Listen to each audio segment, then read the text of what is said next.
Começando mais um módulo, mas seguindo uma linha lógica de corpo que se movimenta através das nossas funções articulares e dos nossos músculos conectados a articulações e, a partir daí, tendo um corpo móvel, inteligente e eficiente. E é isso que a gente vai ver a partir de agora, só que dos nossos membros superiores, a partir da nossa coluna torácica. Relembrando que a gente tem a nossa coluna lombar e o nosso core como nosso powerhouse, como nossa força de base para a sustentação de todos os nossos movimentos superiores. E lembrando que a gente precisa ter um quadril móvel, um joelho estável, um tornozelo móvel e uma base de pé, de arco plantar, que vai nos dar essa segurança para que os nossos membros superiores se movimentem livremente, com precisão e com controle, que é o que a gente quer, porque quando a gente for fazer um trabalho de LPO, quando a gente for entrada de um power clean, de um movimento overhead, que é um movimento muito mais distal e superior do corpo, a gente precisa ter precisão e controle de movimento, e a gente só vai ter isso se a gente tiver estabilidade corporal e se a gente tiver mobilidade nas nossas articulações, e a gente começa esse módulo vendo a nossa caixa torácica. Então, como funciona a nossa caixa torácica e qual é a função dela dentro do movimento? Como a gente tem uma base sólida, firme e estável, que é o nosso core, a nossa musculatura profunda abdominal respiratória e a nossa cadeia de músculos que fazem a coluna, a nossa cintura, quadril e lombar ali, que faz com que a gente tenha aquelas musculaturas todas profundas, a lombar, quadrado lombar, multífidos e eretores da espinha, e toda aquela cadeia que amarra a nossa coluna, que vai nos dar essa estabilidade corporal, e a gente vai ter esse movimento da nossa caixa torácica. E isso a gente vai ter através das nossas costelas, principalmente das nossas costelas flutuantes, onde ela vai ter a expansão para entrar o ar e a fechamento para a gente ter a contração diafragmática e a contração respiratória, e ela vai se dar através das nossas costelas. Porque se a gente tiver com as nossas costelas fechadas e com a nossa caixa torácica fechada, a gente vai ter menor amplitude para entrada do ar e para a gente fazer as ventilações. Se a gente expandir a caixa torácica, a gente consegue ter uma maior ventilação, a gente tem uma maior capacidade respiratória e a gente consegue utilizar a nossa caixa torácica para facilitar as nossas respirações, e a respiração vai ter toda uma função de respiração celular, vai ter toda uma função de oxigenação cerebral e toda a parte respiratória que é importante, mas é a musculatura respiratória profunda que vai nos dar base para força. Então, quando a gente vai treinar força, a gente vai precisar da musculatura respiratória e da contração e do bracing para fazer o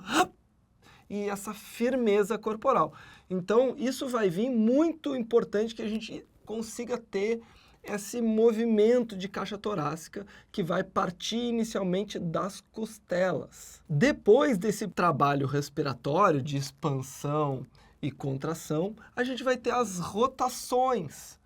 onde vai ser a base para as alavancas dos membros superiores, para quando a gente for sacar, para quando a gente for arremessar, para quando a gente for defender uma bola, para quando a gente for jogar um esporte de raquete, a gente precisa ter qualidade de movimento para as alavancas, e essa qualidade ela vem da caixa torácica, ela não vem da mão e do braço. Ela vem da caixa torácica, assim como o chute vem do quadril. Todo o movimento de alavanca do membro superior vem dessa entrada e amplitude da alavanca da caixa torácica. Por isso que é muito importante que a gente tenha movimento torácico, que essa caixa torácica seja móvel.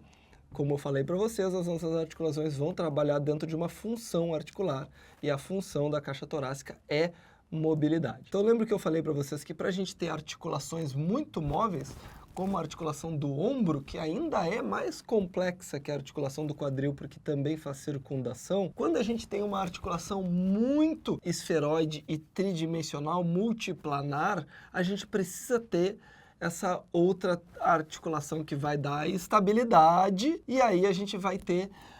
a caixa torácica, todas essas dentro de uma cintura clavicular escapular. Essa cintura clavicular escapular é toda a percepção desse módulo que a gente vai falar. Então, todo o movimento vai partir de uma mesma cintura articular, clavicular e escapular. Então, quando a gente for pensar em treinamentos, por exemplo, como fazíamos antigamente nas academias, de trabalhar dia A, costas, dia B, peito e dia C, ombro, estamos trabalhando dia A, B e C, a mesma cintura clavicular articular. Então talvez a gente não evolua nos nossos treinamentos porque a gente não entenda que a gente está sobrecarregando uma mesma articulação. Então é muito importante que a gente entenda que todo esse complexo ombro, escápula, clavícula e caixa torácica fazem parte de um mesmo complexo de movimento, por isso tudo virou um módulo só. E aí, voltando para esse entendimento da caixa torácica, é muito importante que a gente tenha esse movimento, porque uma rigidez de caixa torácica, ela causa alguns problemas.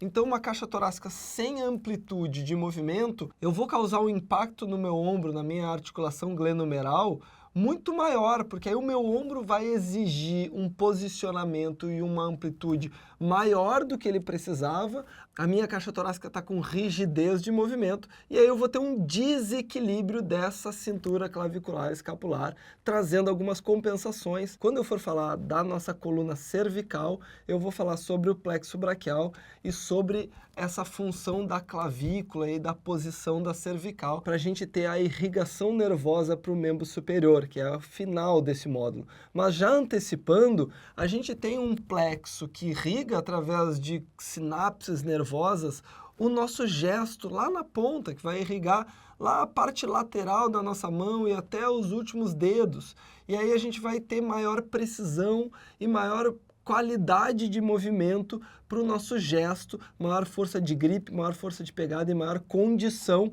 de gerar força distal com sinapse nervosa. Se a gente tem o nosso plexo braquial que vai passar pela nossa clavícula e vai passar por todo esse complexo de membros superiores, se a gente não tiver uma boa posição corporal, a gente tem uma compressão e a gente tem uma falha nessa irrigação dos nossos membros. Então isso é muito importante que a gente entenda que a posição corporal influencia diretamente em sinapse nervosa. Isso a gente vai ver ao longo das próximas aulas.